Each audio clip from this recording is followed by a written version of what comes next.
Welcome to the TryPod, where we break down the NRL every game, every week from a punting perspective. It's Winnie here for a rapid reaction to round 7. I know I'm jumping the gun because we do have a beauty coming up on Easter Monday. Hope everyone's had an awesome holiday weekend. But I just wanted to get this out there. Let's recap the 7 games we have seen so far from round 7, just in case I don't get a chance to do this tomorrow. And of course, people are used to the Sunday rapid reaction. So I thought I'll keep it in the same time slot. And we'll begin with that Sharks game against the Knights, 34-14 in the end. Sharks are just relentless, always asking a lot of questions of the defense and always in control in this game. 12-4 at half time, but the game was over with that early sin bin in the second half to Schiller. The Knights survived a close call, and then Ponga throws an intercept try, and it's, suddenly it's 22-4 at that stage. It's 28-4 by the time Schiller comes back on. So that's a pretty good win for Cronulla in the Hunter. As for the Knights, that's really poor, especially for a home effort. And, you got to go back 4 or 5 Knights performances now where they're scoring like 1 try a game on average. And if they are scoring more than 1 try, it's like late consolation tries in the final 10 minutes. It's not even when the game is in the balance. So the Knights attack is anything but balanced. Gamble was the 7 today. It still wasn't the solution. Very concerning times for the Knights. Very professional performance by Cronulla there. Let's rewind all the way back. No, I didn't have a best bet on Sharks. Knights, I didn't have a best bet on this one either. The Dragons pulling the upset on Thursday night, 20-18.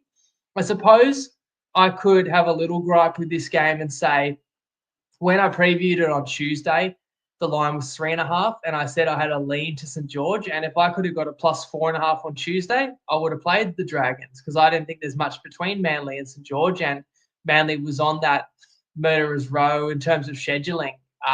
3 games in 11 days, but don't forget that included a game in Perth where you sort of have to dedicate a whole day of travel in each direction. So very tough scheduling spot for Manly. At home, looked like the Dragons were going to be too good for them, and perhaps the fatigue had caught up on Manly. Losing Gerbo early as well doesn't help. That's now a bit of an injury crisis for the Seagulls. However, to Manly's credit, they fought back, opening up the Dragons a couple of times with those backline shifts, always right to left. Lehigh Hopewadi is a real talent there, but ultimately Manly couldn't overcome such a poor first half, though they thought they took the lead when Luke Brooks caught that ball off the bomb.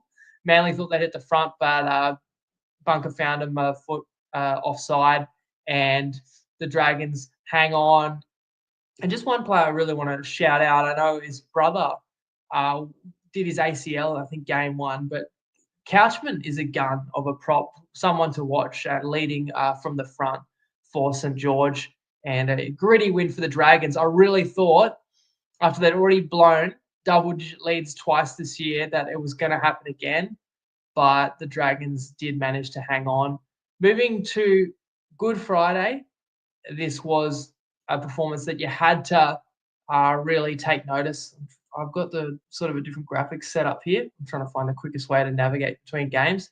I might have found it there. Bulldogs 32 defeated the Rabbitohs 0 at a core in front of 65,000 fans. Vast majority of them were very jubilant Bulldogs fans, and the Bulldogs destroyed the Bunnies.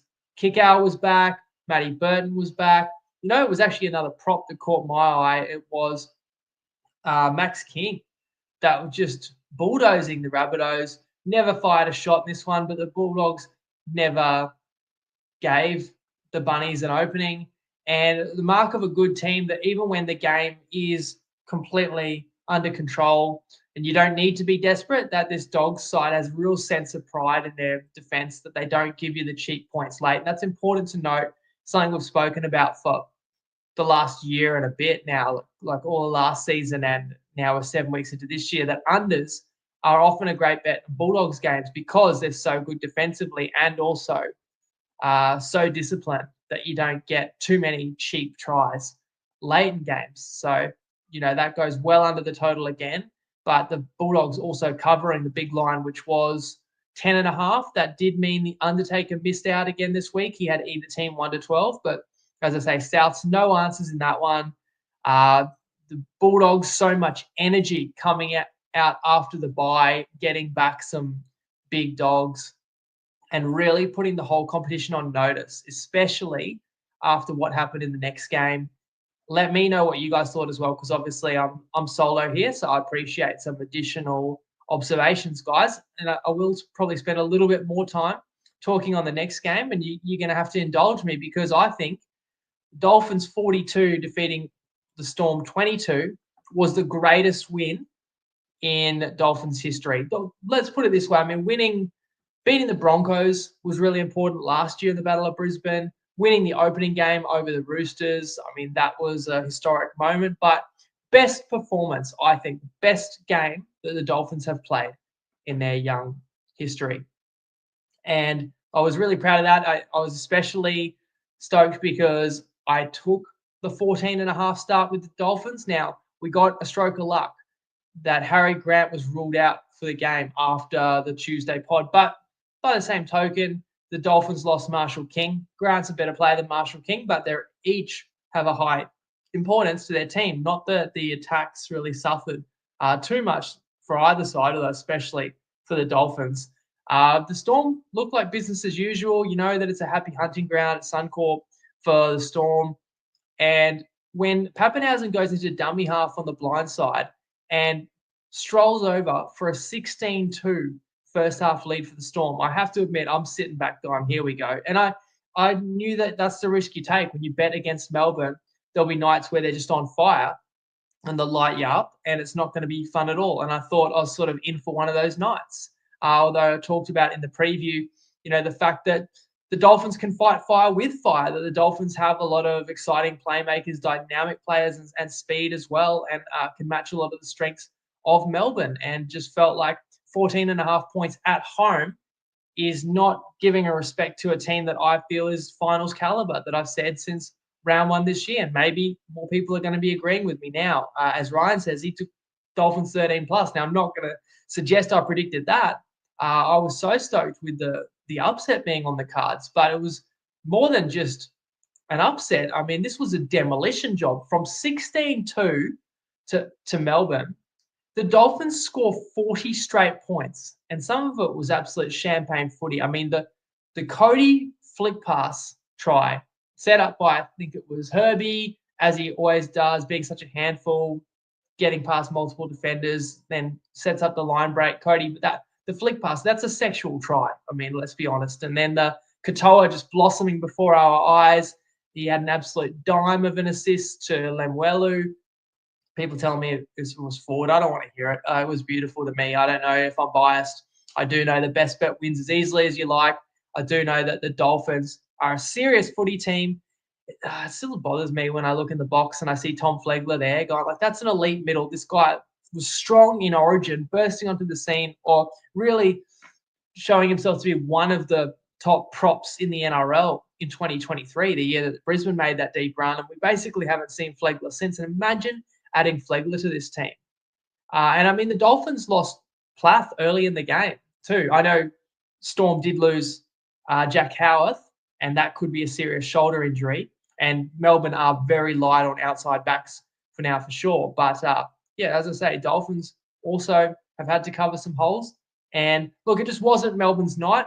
I'm not going to make any sort of massive conclusions about Melbourne. I feel like Craig could only laugh in the end as his team was spilling the ball and Herbie was swan diving over the line, because Craig just knew it's just not our night whatsoever. But what you can't take away from is the level of footy that the Dolphins were able to play. I think Clarkey was sort of bringing up that 3 weeks ago how bad the Dolphins' attack had been and how limited the Dolphins were in averaging less than 3 tries a game. But they've really opened it up. I mean, the last 3 weeks for the Dolphins, I was at the loss to Brisbane where I felt like the Finns were wasteful. Fair enough, they covered the line. From a punting perspective, I think I've been on the Dolphins 5 straight weeks. And I think I was wrong when they did blow the lead to West. And then we've had a cover over Brisbane. And the next week, as a 7-point underdog, they go and blow the front and back doors out of the Titans at Seabus Stadium, win that by 26 points. Back that up a week later by beating a desperate desperate Penrith team. Once again, you're an 8-point underdog and you win by 18. And now, the best of all, you beat the premiership favourites by 20 points and you were down 14 early. So let me know, guys, like what's your opinion of the Dolphins now? To me, I had them as a team that can finish 5th to 8th on the ladder. That's still where I see them. If I'm optimistic and if Flegler could come back mid-season, and if Katoa keeps improving, as Ryan says he should be in contention for the Blues, well, one day, I think he could make it to that arena. At the moment, they got a guy called Nathan Cleary. Moses is going to play tomorrow. Luai is going to play tomorrow. Burton's gone pretty well. So, and I probably don't want that selfishly as a Dolphins fan. I don't need that disruption yet. But certainly, as I just noticed, my computer wasn't plugged in. We don't want the battery dying on me. Yeah, it's exciting times for a Dolphins fan. So I am pretty pumped up about that.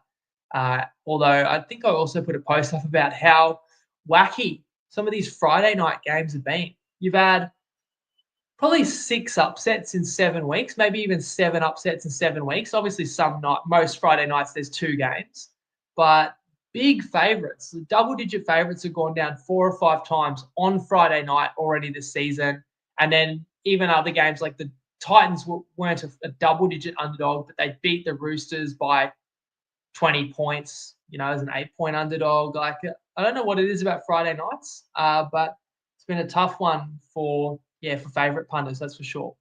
We move to Saturday, where there were just the 2 games. I should have said at the top, sorry, guys. 2-2 this week on best bets. The Dolphins was one of the winners. The Panthers, I picked it perfectly, had not backed Penrith at all this year, and had been against them a couple of times in the last few weeks. But this was the week to jump on for me, and I laid the 3.5. That's as easy as you like. So a couple of easy winners there. But the next game we're about to speak about, Broncos Warriors, very enthralling game and tense game, but I was on the wrong side of it. I, in fact, laid the 3.5, the 7.5 with Brisbane, who lost in Golden Point. So, that's a fair loss. You'll cop those. And then today I had the Titans, and we'll get to that last, but that's another loss. I had plus half a try. The Titans went down by 1 try. I know you're going to see the scoreline was a margin of 10. It was only 1 try in it, and we could have easily got that. And I'll save my little whinge for that game. I'm not going to whinge about this one, although I will make excuses. I feel like I used to say I don't want to make excuses for the best bets, but sometimes there are excuses why things don't go as well as they might have. And so take this as an excuse for Brisbane. And I'm not someone who's often out there making excuses for the Broncos. People know that I've tried to pick off Brisbane when I can because it's such a public team. But what you do have to understand is that I suggested Walsh could have a breakout game because I know his form had been quite middling this year, to say it kindly. And he does his knee first carry of the game. And you may not have noticed that if just for the fact that he played the entire game. But I think it's partly because his coach is Madge Maguire. Is too scared to go off. And Madge has a history of sort of like loving it, frothing it when players out there injured. You really hope that they're not doing any further damage. But Walsh was a passenger the rest of the game, could do nothing, just trotting around. I know he actually did score, but it was the strangest try where the ball was missed by 3 different people and Walsh was walking in the end zone and then just grounded it. But basically, Walsh was instantly neutralised for Brisbane. Now, look, it was tough conditions. It was rainy weather. So I've gone against the Warriors. I've laid points at a rainy Mount Smart. That's not going to be an easy trip. I did think Brisbane would be very focused. Brisbane's coming in, obviously, off quite a shock loss to the Roosters at home. It was a dead even game, first half. I think it was 6-6, and the Warriors actually got a penalty. Bizarre play right before halftime. The Warriors get a penalty. It was swirling wind. It's 40 metres out, so not an easy kick. And Metcalf drags the kick wide. Katoni Staggs attacks the ball, which is hanging in the air, basically jumps and bursts through the defensive line as he marks it, and he's away. And Brisbane scores down the other end with Cobbo, but it's pulled back for a forward pass, which on replay, yeah, I give it to you. It's a forward pass. I wasn't really whinging about the call, but they are often missed in broken field play when players are fully sprinting and when nobody's sort of caught up or in line. Those are let go every single week. So the Warriors were quite reprieved for that one to be pulled back, I thought, because that could have been a massive 8-point swing. And then there were a couple of key plays, which, look, the Warriors made their own luck of this game, getting on loose balls, ultimately showing more desperation. But I think about a moment where Metcalf kicks his first 40-20 of his career and dead set, like, again, using the wind. And Reynolds said in the presser that Brisbane didn't use the wind to their advantage in the first half when it was level scores. It was at Brisbane's backs. Metcalf kicks a 40-20 where dead set, I thought it was out in the full. It's landed infield by a few millimeters. And then the Warriors have scored that set. And not only is it just lucky that they got the 40-20, but they've scored where a ball to the outside backs has just hit the ground and anybody could get to it. Brisbane could just about dive on it. And I think it's Harris Tavita just puts a boot to it and it goes through into the in goal and Kossi scores. So that was pretty lucky. And soon after that, Brisbane's on the attack and Brisbane spills it. A bit of a loose pass from Ben Hunt. And it's Capewell playing out in the centres, scoops it up, runs 45 meters, is about to get tackled, flings it back infield. Metcalf's in support. Metcalf scores. So it's like two pretty fortuitous tries from loose balls suddenly has put the Warriors in front, though it only put them up by 8. Then Aaron Clark barges over, and now I'm thinking, the damn wall has cracked here. This is the way the Warriors play. They're not generally going to blow you away. They're going to play fairly conservative, but now that they've had these multiple moments in a row, Brisbane will be gone here. But once again, Metcalf misses the kick. He misses 3 straight conversions from the right of the post, missed 4 kicks in the game total, if you including the penalty before half time. So he was 1 from 5. And that meant that the Warriors were only up 12. So you're like, well, 15 to go. It's not over yet. Sure enough, Brisbane does score somewhat of a fluky try, gets it within 6, and it's a sideline conversion from Reynolds. Brisbane scores again. It's 18 all. And now I'm just thinking, well, this is just your classic case of the Warriors have got CHT and Metcalf. The Broncos have got Hunt and Reynolds. Having the better halves is not as simple as that they're going to win you every game, but the tight ones is going to be the difference. Brisbane's going to steal this. And Brisbane just couldn't quite hold their nerve, to be fair, couldn't quite hold the ball in a couple of key opportunities to kick a field goal. It goes to extra time. And as I mentioned at the start, Reece Walsh with a bum knee and kicking into the breeze, he's obviously just figured I'll boot it as hard as I can, and he's booted it just a metre or two too far. It's out on the full, and that allows Metcalf, who, as I said before, was 1 from 5 on the boot, not to mention a couple of missed field goal attempts. So he had to be quite nervous, but steps up with the wind at his back, drills it, redemption, gritty win by the Warriors. Brisbane nearly pinched it, but Brisbane ultimately will have to say they weren't good enough. And now we find out that Walsh is out for 4 to 6 weeks, which does really hurt. And again, really not trying to make an excuse for my tip, because I'm happy to just say, look, Brisbane didn't even win the game, so let alone cover 7.5. But it's one thing to be without Reece Walsh. That's going to make a massive difference, but it's so much harder when you lose a guy during the game, especially 2 minutes in, because you don't have any cover for that.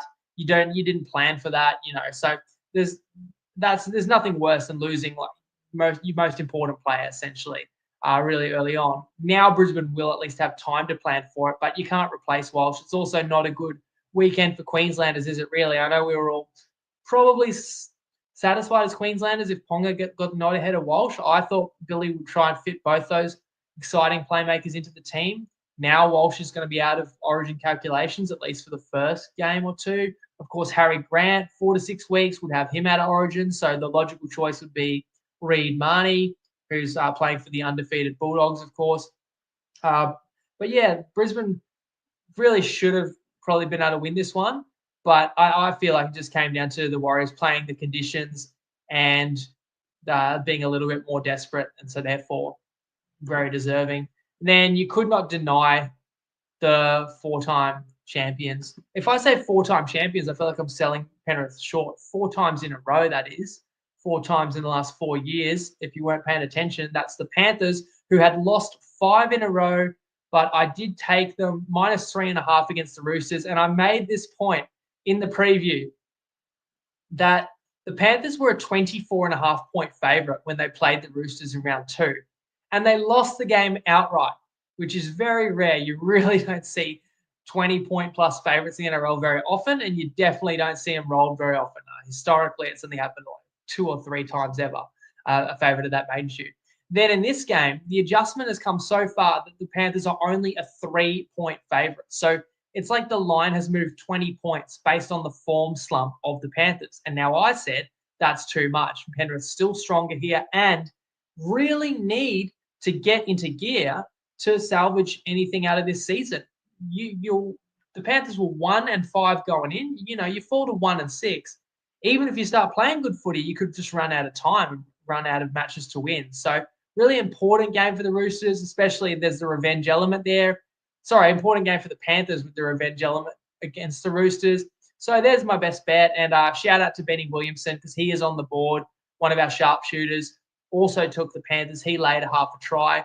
And again, I love the addition of the sharpshooters, and we'd have to go back and check, but I don't think a best bet this year has ever lost when any of the other sharpshooters agreed with the play. So any time where one of my best bets is actually aligned with one of the picks of the sharpshooters, I believe those bets have won every time. So that might give you a little bit of extra confidence on the Tuesday pod, seeing who the other boys pick. So I was confident as well, especially with Benny backing that tip up. The Roosters were in this for about 30 minutes. At 6-all, Roosters make a nice break, chip over the top. It's in Tedesco's lap. We were looking at that head-to-head, Tedesco against Dylan Edwards, and Edwards ultimately put enough pressure on Tedesco to force Teddy to spill his lollies there. And I could see the anguish in Robinson's face in the box, and I feel like he's only ever extra animated in games where it's either a really important high-leverage game or a game where he sort of knows his team is not the better team and they're going to need a few things to go their way to win. And he just rides the game harder. And I feel like you can really pick up on that. And you could see that one hurt Robinson, and Penrith scored soon afterwards and took over and took complete control of the game. The middle's just hammering the Roosters all night. Butcher was hurt early. That didn't help because he's been good for the Chooks. And, of course, Lindsay Collins is out. And then when the Chooks try to compress just to contain Penrith, they were pulled apart on the outside. Edwards, silky touches, of course, Cleary, class as usual. I mean, there's a try. I talked about that flick pass by Nikorima for the Dolphins. There was another beauty of a flick pass on the back of a sensational backline move for the Panthers that was champagne footy again. It was Sorensen's flick that led to an Edwards try and a very resounding win for the Panthers. And now they're back, aren't they? Still 2-5, but showing that they're not lame ducks this year, what they're capable of when a few of the key players come together. And who knows where that win may just may lead them. That brings me to one more game to discuss. So that was today. It was a losing tip because I took the Titans plus half a try when on Tuesday night they were only a 1.5 point underdog.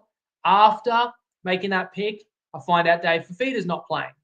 Then we find out Jaden Campbell's not playing. I reckon, well, the line moves 7 points. So I think between Fafita and Campbell, it's probably fair to say that they're worth a try combined to the Titans, especially when you got Nokianu Kinney, Foran's still out, Carter Gordon's out, right? So you sort of lost a bit of playmaking. And the line suggests that as well. And we end up losing this by half a try. I mean, 30-20 is going to tell you it's a comfortable win for the Raiders. It really was not. I mean, first of all, the Titans were up 16-0 when Brimo put in a beauty of a chip and chase, regathered for himself and scored. 16-0, you've got to, at home, you've got to go on and win that game. There's a massive turning point where the Titans actually force a dropout, and RCG, who had earned a penalty just moments earlier, is really jammed by Starling, spills it, hitting it up on the dropout. And the Raiders score a couple of tries right on the back of that. And then with a couple of minutes to go, and the Titans are still up 6, and I'm sort of happy if we can get into the break with a try lead. Sammy drops the ball. I'm like, uh-oh. The Titans just weren't giving you the confidence that they could be resilient, defend an error. So the Raiders, with their tails up, are on the Titans line. There's 3 straight repeat sets and then a penalty. I'm thinking Titans just got to hang on here. And then Smithies drops the ball off the tap. And I'm just praising the heavens, saying thank you for that reprieve. Like the Titans, there's no way the Titans were going to keep the Raiders out there. That's so lucky. 2 plays later, the Titans dropped the ball and, of course, concede a try in the 40th minute. Because, of course, with with a minute to go, the Titans could have just defended one set. No way. And that's the problem. The Titans are all right when they got the footy. They don't mind attacking. But if they're not scoring, the opposition probably are. So the Raiders do get a 40th minute try, and Clarkey's the one that always talks about, those points just before halftime. They're always telling. And then the Raiders score right after halftime as well. So now the Titans are down a try. It was still not over. Well, actually, they were down a try in the sense that the Titans were down 4 points, but it was actually 4 tries each. So we were actually still covering the line. And then the Titans actually score and hit the lead and actually go a try in front, which would have given us a buffer with 15 minutes to go. And it's overturned because Fitzgibbon and Brimson sort of caught the ball simultaneously, and Brimson's touch therefore is deemed to go forward before Fitzgibbon secured the ball. I don't even know if that's right, because I feel like they both sort of caught it at the same time, and Fitzgibbon just fell over the line.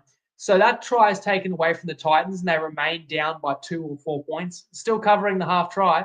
But then, of course, a minute later, the Titans give away a penalty. And what's really disappointing is Hudson Young just scores one off the ruck, just charging into the defensive line. That's just way too soft. And look, great credit to the Raiders, came back from 16 points down.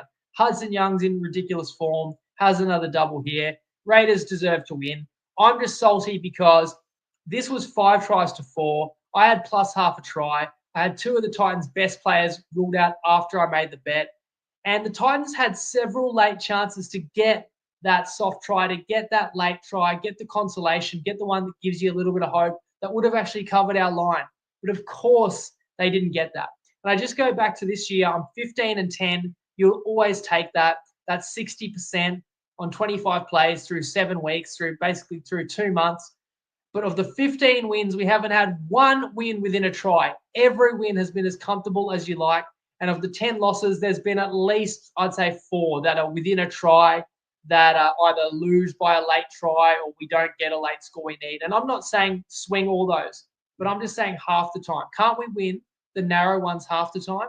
Because that's the difference between being 60% or being 70%, And I don't feel like I don't want any extra luck. I just want to win half the time when it's a coin flip. So yes, it does bother me. But we go down. And look, the Raiders, I believe they're now 5 wins from 7. You got to take notice. I thought this would be a max effort spot for the Titans off a couple of really disappointing showings. Now Gold Coast comes back home, play inspired, siege mentality with a couple of your marquee men out. And look, there were patches, but once again, same old story for Titans. Don't play for 80. As for the Raiders, took a while to wake up, but once they got going, definitely played with confidence that they could come back. And as Henry says, Canberra were defensively better when they were 16-0 down. The Titans' first 3 tries came from kicks. Only went through them once in Tiger. That's fair call as well. It did feel like the Titans sort of just shocked or stunned the Raiders, sort of like just scoring out of nowhere a little bit. But you've still got to be able to stay composed and just control the game when you're up 16-0. I mean, I guess we saw Melbourne, a much better team than the Titans, blow 16-2. But from that position, it was pretty disappointing. And a double layer of disappointment for me, given that that was my best bet. Of course, Clarkey, we told you that he had some work commitments on Tuesday. He's also welcomed his 3rd child to the family too. So I meant to say congrats, big congrats to Clarkey. And that's another reason why I'm barbecuing alone. But, I just thought of Clarkey again there because it'd be just same old story. I'm sure he'd be just as disappointed as me if he was sitting in the opposite chair, breaking it down tonight. But that's 7 games that are in the book so far. Those are my 4 best bets. Resulted 2-2. The sharpshooters are 1-2 so far, with Padonis's tip on the line tomorrow. And Padonis has gone the Eels plus 2.5, which I think is still the line. Maybe some bookies 1.5, some 2.5. For Tigers Eels, that game has so much spice and intrigue around it, of course, with the Galvin saga. I've already previewed the game, so you can go back to the end of the Tuesday preview. But the more I think about this game, I think I want to be on West. And I know I already used this line on Tuesday, but I do have this feeling that West could be galvanized. by the whole saga, and the players, rallying around Benji, not happy that Benji's reputation, has taken a knock here as part of Galvin trying to use that reasoning to potentially get an early release or to justify not remaining at West, talking about his development. What does that mean? What does your development mean? Because to me, development is three things. It's, have I got a good coach? It's, have I got good players around me? And it's, am I getting enough opportunity? Well, he's certainly getting enough opportunity. He's playing the position he wants to play, and West give him plenty of chances. Has he got good players around him? You have to say West have got a pretty decent list around him and have recruited and signed well in key positions. So then if Lockie's saying it's his development that's stunted at West, it does sort of appear to be a jab at the coach. I don't know what all the points in the dossier were that Galvin brought to the West brass last week with the meeting. It'd be very interesting, if that eventually got out, and maybe it will as the saga continues and continues to get ugly. And, there often are leaks when there's two sides that are trying to control the narrative in the media. So therefore, I think this game is going to mean a hell of a lot to the Tigers and their fans to sort of make a stand. But on the other side of it, you're missing an important player in Galvin. And Para, of course, gets back Mitchell Moses, which won't just be an improvement at the halfback position, but can get a lot more out of the players around him. So that's why you just can't miss that game. I can have a word on that one on Tuesday anyway. Enjoy the rest of your long weekend, guys. Hope that everyone's had a great time, staying safe, and I'll be back on Tuesday to break down week 8. Lego.